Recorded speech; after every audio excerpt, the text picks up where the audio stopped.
मोफत वारकरी शिक्षण संस्था, अशा 40 ते 50-60 मुली मी मोफत सांभाळते बरं का.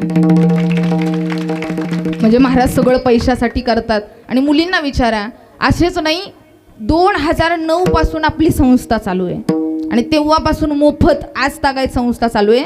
आमच्या संस्थेतल्या कित्येक मुलींची लग्न आपण लावून दिली, बाळंतपणं पण त्यांची केली बरं का. आणि मुली स्वतः, ह्या मुलींना मी, ह्या मला कधीच गुरु आहे किंवा काय असं म्हणत, ह्या आमची दिदी आहे आणि दिदी जाऊ द्या, मी त्यांना माझ्या मुलीसारखं सांभाळते बरं का. ह्या माझ्या मुलीच आहेत.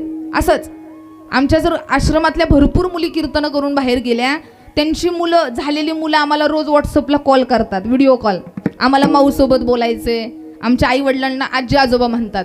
मग हे नातं, एक सांगू का, पैसा धन दौलत कायमच टिकेल याची गॅरंटी, पण यांच्याकडून मला आशीर्वाद मिळालेत ना, ते मला आयुष्यभर टिकतील. हे दिलंय मला परमार्थानं. पैसा धन दौलत नको आहे. आज पैसा आहे, उद्या असेलच याची गॅरंटी नाही.